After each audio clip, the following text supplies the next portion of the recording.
think this is probably going to contextualize for us why this morning's session is so important related to miscarriage.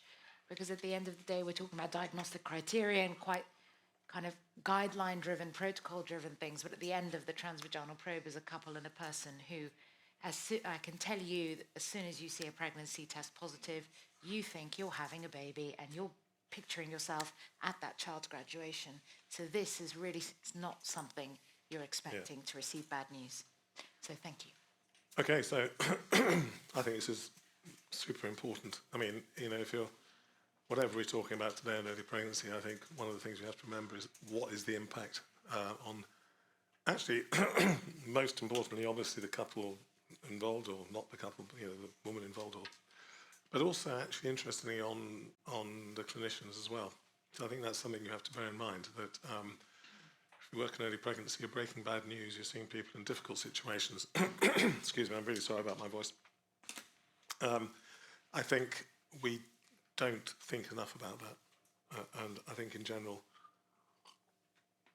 there's a lot of scandals in the UK about healthcare, and particularly obstetrics. But if people are not looked after themselves, the first thing that happens with people who are a bit burnt out is that you lose empathy and the ability to be compassionate. Perhaps as important, I'd like to welcome Siobhan Quemby, who has arrived, who's trying to make a low-key entrance, which I have to be honest is something I don't associate with Siobhan, low-key entrance. Siobhan, for those of you who are online and have no idea what's going on, has attempted to use the English rail system to travel from Warwick or Coventry. She should have known better. Basically, it's cheaper and easier to fly than use the railway system in the UK. However, we will move on. The good news is she's here, so that's terrific. So, miscarriage, I mean, excuse me, some fundamental issues. I mean, the one thing I wanted to say earlier was, if you're told you've got a miscarriage, you expect that diagnosis to be right. And as we heard also earlier, what do people ask? And Harsha said, why did it happen? Was it something I did? People often ask, was it because I did X or Y? How common is it? And also, what's the psychological impact of it? So that's kind of some of the stuff I'm going to talk about in this talk. There is a conversation about trying to prevent it happening again. There's a lot of work being done with the Tommy's group, and particularly, in fact, with Siobhan, who's probably going to talk a little bit about that in relation to recurrent miscarriage. That's something I'll leave with Siobhan. Now, Siobhan, in fact, drove this paper, which is a Miscarriage Matters paper, but I wanted to show this because I'm sure she'll talk about it, just to say it's really common. Worldwide, 23 million miscarriages a year. I mean, extraordinary. And the pooled risk, which is always interesting because, in fact, the number of miscarriages, how common is it? It's debated, but it's about 15% of all miscarriages. And there's a number of factors associated with increased risk. But it's interesting how little attention early pregnancy has really had, or how much investment, when you consider the economic cost, both in sort of practical terms, but also to the economy in the workplace. And as I'm going to argue, psychologically to the women involved, because if you're psychologically distressed, it's hard to work properly. I think this is an interesting paper because it does highlight a few things which I think, if taken seriously, would, as they say, set the cat amongst the pigeons, because you can see some of the things that this paper, are well worth having a read of, shows about risk of miscarriage, potentially at least, things like stress, night shifts. That's going to be interesting for covering obstetric on-call. Pollution. These are interesting things, apart from the things which we might expect, BMI and so on, age of having caffeine, alcohol and so on. So working patterns are things that people have talked about quite a lot. But this is obviously going to be an ongoing discussion. So the psychology. This is Frida Kahlo. I always put this slide up because I think it's such an evocative painting. Now, Frida Kahlo is a fabulous painter. But you can see here she's just lost her baby. She's in the Henry Ford Hospital in Detroit. And this is a painting relating to that. And it's very symbolic. It's the baby she lost. It's a pelvis that let her down. The flowers her husband gave her. The machine that took her baby away. And the snail is her perception of the pace that everything. The doctors were just useless. And, that's all you need to know, really. I mean, this is one of the greatest painters of the last century, so you're not going to do much better. It's a massive, massive issue for people. But if we measure it, what is the level of psychopathology? Well, this is a study. We published 900 women, 700 odd with early osses and 170 controls. And I just want to draw your attention to one or two things. The first one is post-traumatic stress, I think is the thing to focus on. Anxiety, obviously increased. It does decrease over time. Depression actually goes down to normal levels of depression, if you like, compared to controls. However, post-traumatic stress, 9 months after, you've almost got 20%, approaching 20% of women have moderate to severe post-traumatic stress symptoms 9 months after a loss. Now, that's a serious problem. And I think that's really, the main focus, what I'm going to talk about. It's understandable. People will, of course, have anxiety. It's normal. There's a normal grief process, which everyone goes through, but it is not normal to have post-traumatic stress. And you can see, obviously, in the control group, there's nothing going on there.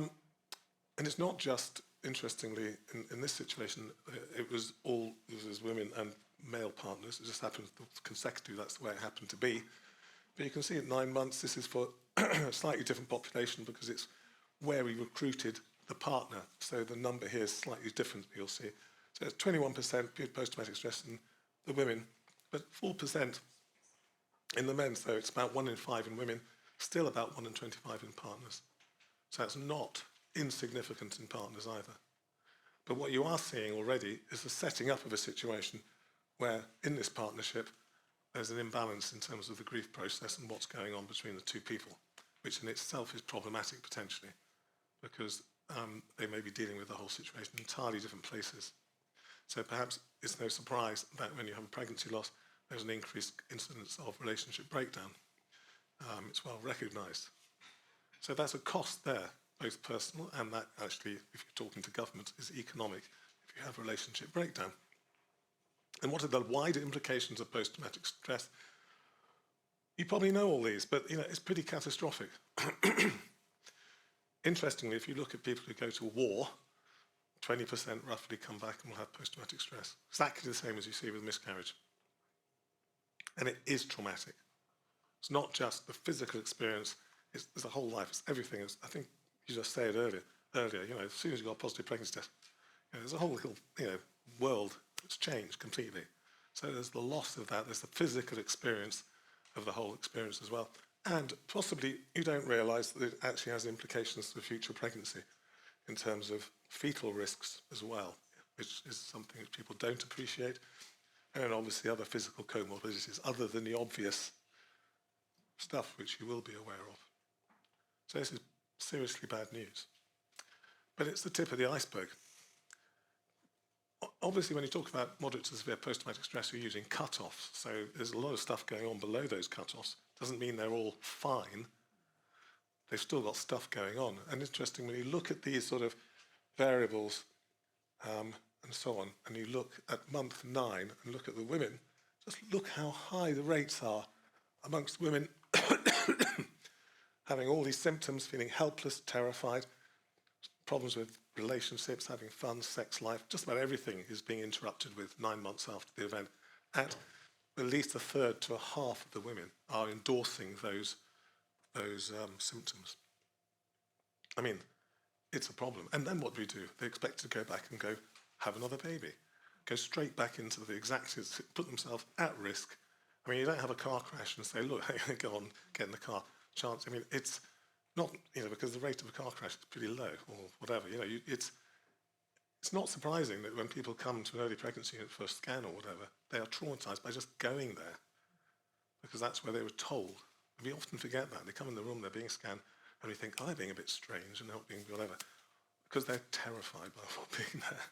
And they're getting all sorts of symptoms to do with post-traumatic stress. So, of course, it's problematic for them coming there. And people often don't kind of appreciate that. And when we published this data, it struck a chord massively. I mean, it was a lot of publicity in the media, rightly or wrongly. I'm not a great fan of that. But interestingly, it just took off. And The Guardian and people, there's a huge debate. And it's almost like it unlocked people to have a conversation about the impact miscarriage had had on them and the impact it had on their lives and so on. And it just, suddenly became talked about as if people hadn't had the permission to talk about it before. So I think in the end, I'm not a great fan of the sort of pushing your research out into the media and going, look at our paper. I think it actually did a lot of good actually having it in the media, because it changed things quite a lot, I think, in terms of people discussing this. And it really matters. This is interesting. This paper from Portugal, I think. I can't remember where it is now. Portugal, Spain. Portugal. See, I can't even read. Anyway, 3 years after the event, in their paper, 15%, 1 in 6 to 7, had post-traumatic stress disorder. And in fact, there's a paper by Jerry Visser. He was looking at actually after terminations for fetal abnormality, and he found there was high levels of post-traumatic stress 8-9 years afterwards. So this does not seem to get better unless it's treated. The problem we have with this is that there's nothing wrong with talking to friends. Of course, you have friends support, and you can go online, you can have support groups and all this stuff, and that will help people with an appropriate grief reaction. That's what we all do. It will not treat post-traumatic stress because it needs specific treatment. That's the problem that we have, and we don't pick these people up because at the moment they're missed. Think about it, 23 million miscarriages every year. That's 3.5 million women accumulating with post-traumatic stress 3 years later. But every year, the same number are accumulating. Can you imagine how many people in the population in the UK, for example, are accumulating who have some level of post-traumatic stress after a miscarriage? I mean, it's quite a number of people. And I was interested. I was talking to someone. I said, look, you sometimes take a history from someone who's like 50, 60 or something years old, ask about the history, and they say, I had a miscarriage, and they start crying in front of you. It's happened to me many times. Because they don't really think, they haven't talked about it, but it's there, and it has impacted on all of their life, because it's not been resolved. People want to know why they've miscarried. So I just want to move on to the why. And I think Karsham talked about this earlier and said, look, if we can tell people why they've miscarried, at least that helps something. Now, we've got no randomized data to prove it's going to help. And one of the big issues around post-traumatic stress is, who gets it, why? Is it the people who, we don't know anything about, and we need to examine that. Is it about what we do, the experience, prior risk factors? There's work to be done. But we know that people feel guilty. They always think they've done something wrong. That's typical. And that's reported by at least half the people. Most of them think they've done something wrong, and so on. And self-blame, we know, is associated with more psychopathology at least. So at least it would be useful to tell them, because we know that that can be helpful. So let's just think about how we can help that. So very quickly, before my co-chair kills me, it's a lovely study by Nina Parker, who's one of PhD fellows currently off on maternity leave. Why do we not use NIPT testing in early pregnancy? Why can we not do it? We say, it's probably a chromosomal problem, we don't know that. But why can't we tell them? At the moment, you have to send tissue off, and it's only funded, I think, if you've got recurrent miscarriage. And often there's a failure rate actually associated with that, and also if it's anything like our hospital, it usually gets lost or something terrible happens and the whole thing's a disaster. So this is comparing on the Illumina platform. This work, we were supported by Illumina, just to point out, but they had no involvement in they just paid for the lab stuff. Selfie DNA compared to cytogenetic testing of tissue, okay? And we use the standard NIPT thresholds for looking at the selfie DNA. So very quickly, what happened? Well, in fact, surprisingly, we had a success rate. We got the result in 98%. That's absolutely nothing like what you would expect from the data for people who were coming with no symptoms, who hadn't miscarried, And you can see that the success rate didn't matter in terms of gestational age. It's reasonable numbers, even very low gestations, you're still getting success. And if you look at the fetal fraction, which is the key issue, because the fetal fraction is to some extent almost entirely correlates with your likelihood of getting anything out of it, you can see it's hovering at about 5, 6, 7%, and it didn't make a difference about any of these variables, which you might expect. Things you might expect: gestational age, the size of the sac, tissue. Ignore that because that's obviously rubbish data. Clinical gestational age, size of an embryo, all didn't matter. You've got that, and that's a higher fetal fraction than you expect to see if you look at data from 5, 6, 7, 8 weeks in pregnancies who are just no symptoms at all, where you might expect maybe 2-3% fetal fraction, that's kind of equivalent, or even higher actually, than you see in a lot of NIP testing at 11 to 14 weeks. Harsh is looking astonished that I am actually talking about NIPT testing because she's a fetal medicine person and she's going to faint with shock in a minute.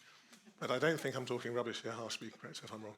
But that's actually, interesting and quite surprising. Of course, why something's happening. I mean, I don't think we know exactly what's going on here. It's theoretic. You think, well, there's more tissue coming on. There's more, what's the word, cell-free death. What's it? You get cell apoptosis is related to fetal fraction and things like this. Maybe that's what's going on. But there's certainly diagnostic levels. And test performance is pretty good. Accuracy, sensitivity.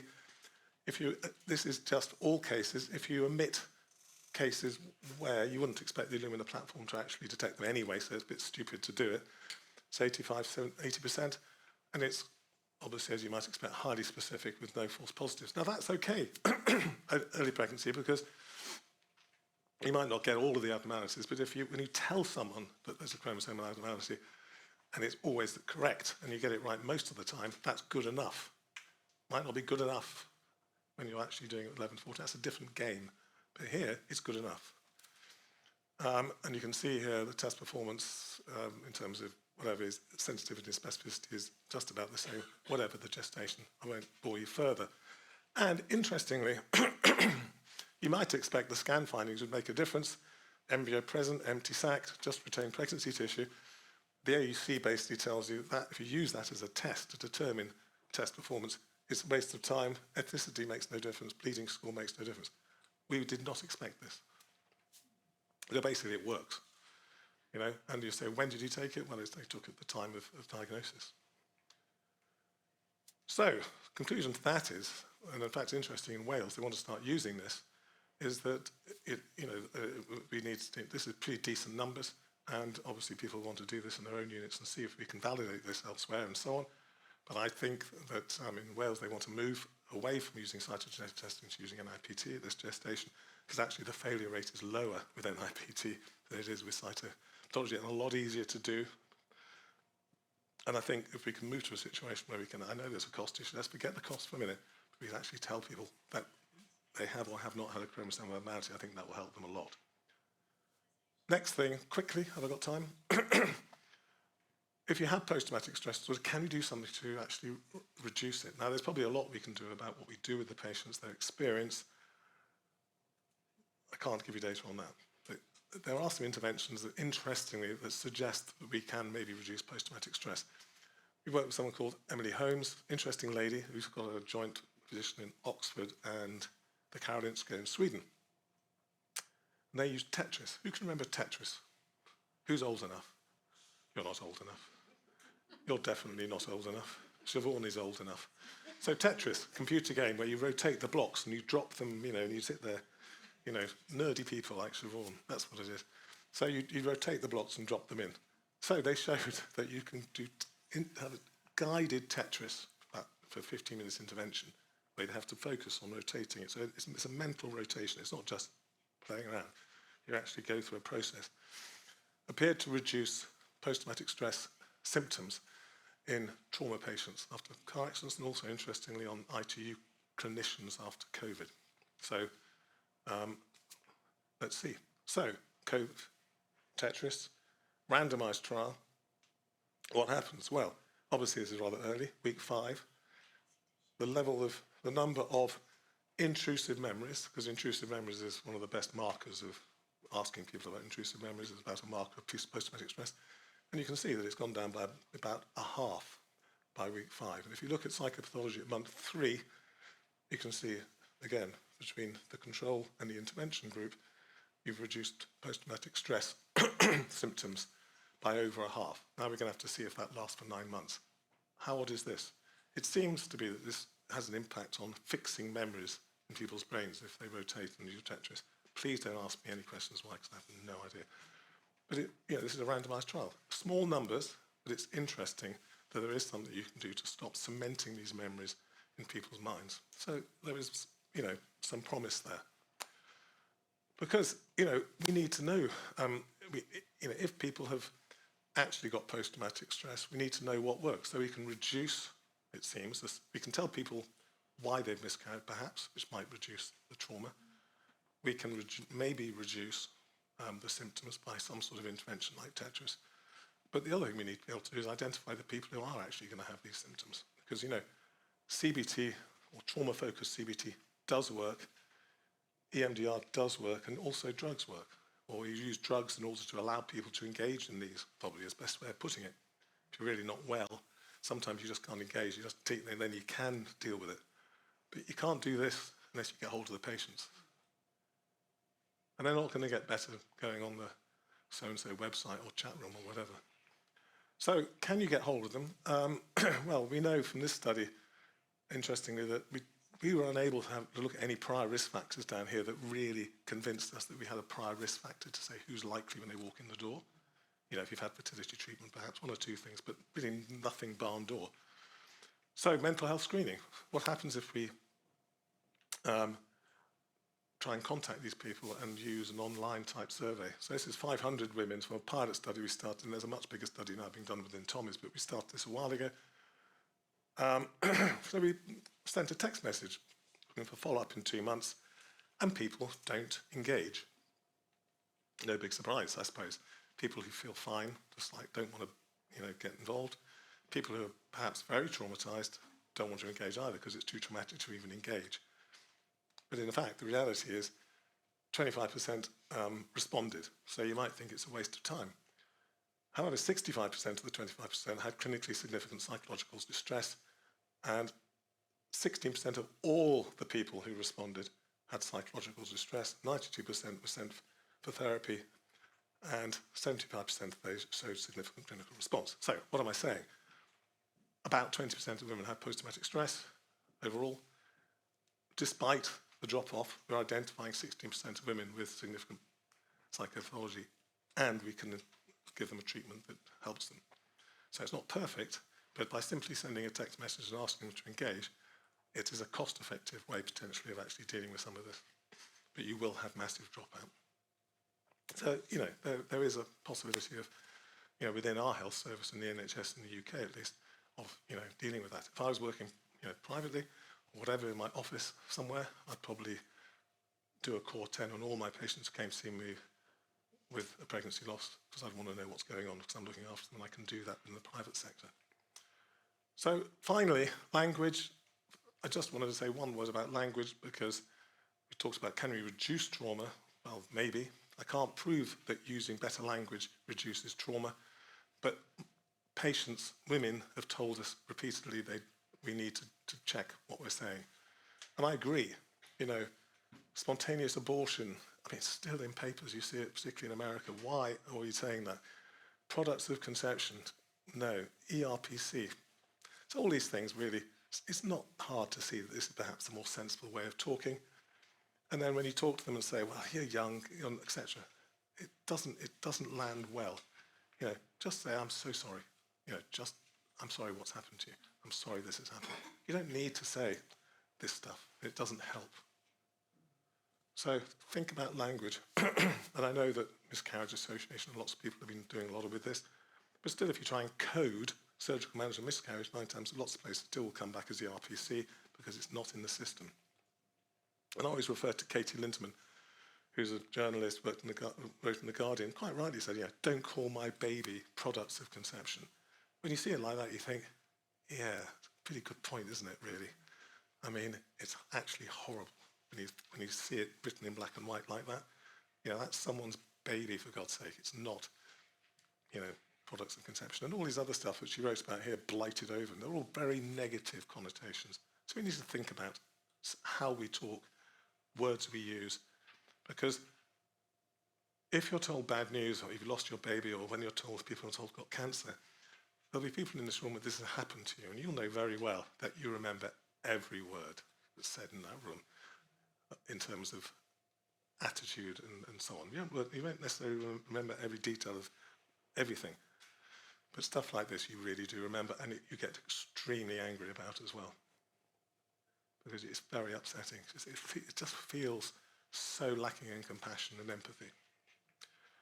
And I'll just say one thing about this, which I touched on. It's about, is this an issue because compassion and empathy, really hard to be compassionate and empathetic when it's your 15th patient in a busy clinic, you've had no lunch, and you've been doing this for 20 years, and no one seems to give a damn, and all the rest of it, and it's another miscarriage, and it's like, oh yeah, whatever, God.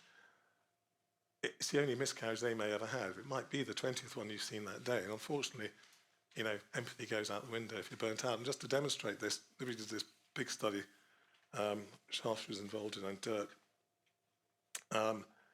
and just have a look at the level of burnout. Burnout is a recognised mental health condition. I mean, it's not some soft diagnosis.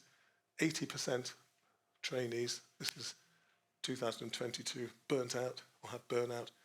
Same with pretty high levels with consultants. That's alarming. There's been data on midwives as well, and probably nurses. First thing that goes with your burnt out, compassion. You lack compassion, lack empathy, demonstrate unprofessional behaviour, and the chances of having patient safety incidents increases. So, funnily enough, do they look at this as part of the reviews into maternity safety? No. Amazing, isn't it? So I'll leave you with that thought, and I'll leave you with the thought, if you just for a moment, look at the levels in burnout of people who are angry, irritable, can't sleep, have relationship problems, and have suicidal thoughts. It's actually it's a scandal, actually. So we can talk all we like about what's going on with people who suffer a pregnancy loss, which is terribly important.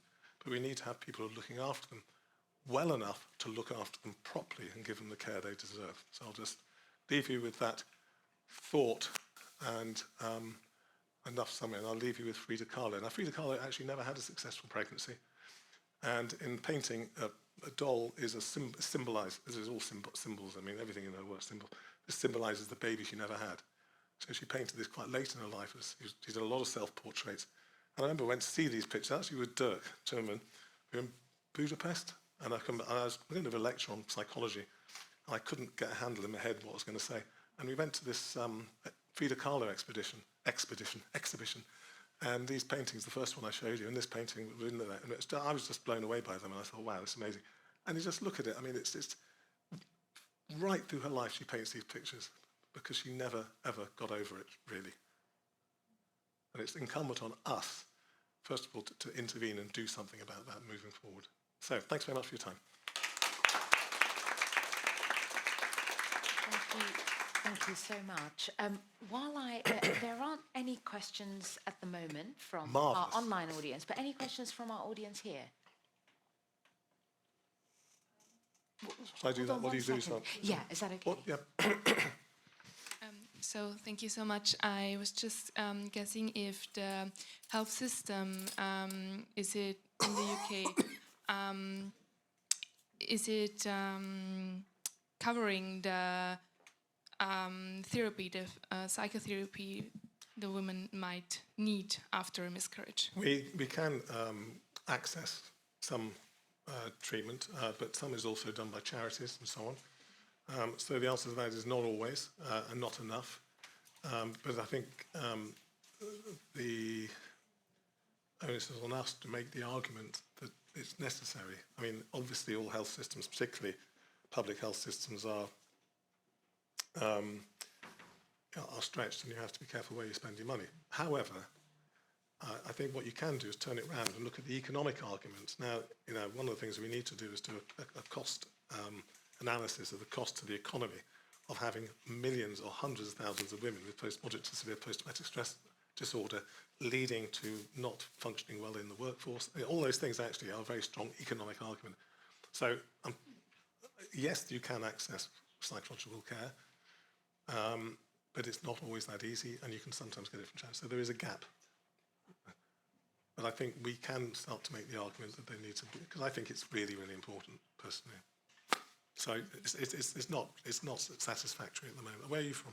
Where are you working? Austria. You're in Austria? Okay, whereabouts? Sorry? Where? At the Medical University of Vienna. Yeah, in Vienna, okay.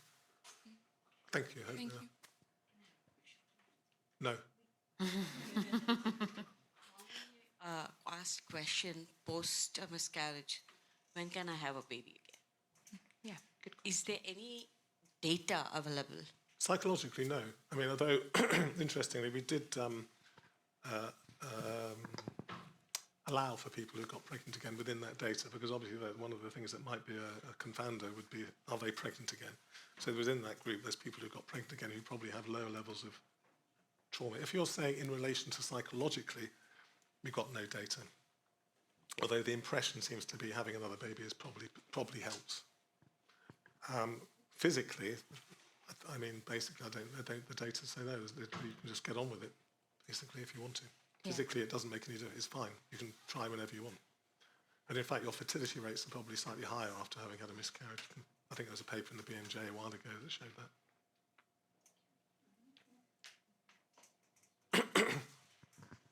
Thank you for presentation, and I have a question. How do you think, which words are most preferable for miscarriage announcement for patient? Management. Announcement. So Announcement. telling someone what's the best Yeah, what's way. the best words for patient? How we can announcement, psychological, mild? I think you just say, I'm very sorry. And they know as soon as you're scanning them. And I think, unfortunately, the first thing is, when do you tell them and what? Well, the first thing is they know when you're scanning them. It's not ideal, because people always say, don't tell people. When, I mean, you might disagree with me, but... No, I normally finish my measurements, because if they get very distressed, then you haven't taken a picture and you haven't measured, then finish. And then I say, I'm very, very sorry. I'm not seeing what I expect to see. And I'm sorry, this is a miscarriage. And then I say, would you like to see the scan? Some don't, some do. Yeah. Then we stop scanning and then give them time and then sit and spend. I do spend a lot of time talking to my patients afterwards about miscarriage. But I do say the word miscarriage, or there's no heartbeat, because I don't think you want any ambiguity when you're a bit like any diagnosis, whether it be early on or later on in pregnancy. You've just unfortunately got to say the word. A bit like telling somebody their relative died, you do just have to say it, I think, because you don't want them to misunderstand. I mean, Unless anybody has a we work in the same place, know, so we say very similar things, obviously. Dirk. Prof. Timmerman, yeah. Thank you. We have a rule that the trainee can never say this word without supervisor. Yeah, So this is also important, I think, so that Makes you have a it second can pair of only be eyes. done by a senior person or a person who's more trained to make this diagnosis. No, I agree. I think That's I was making that point before, but for example, I will ask for someone else to check, but I will say, I'm very sorry, I can't say a heartbeat. I think this is a miscarriage. I will get another set of eyes to have a look, because this is what we always do. Because otherwise, I think it doesn't make, they're just sitting there in limbo, and it's awful. So, but that's exactly what I would say. I mean, I don't know if you disagree with that, or whether you feel we should do it differently. I don't think, I can't evidence and say that's a better way of doing it than another, because we don't have any data on that. I mean, but it seems, you've got to kind of, and it's also how you do it, and your manner obviously matters. I mean, I think, you can say that, if you don't look interested, if you're like, even how you sit, you've got to think, this is really important. How am I going to engage? And you have established some sort of eye contact. All those things we talk about when we have non-verbal communication. If you're kind of like, oh, look, you've had a miscarriage, I'm sorry. But you can see it. I remember when my father died a while ago, and, I had to come and pick up his death certificate.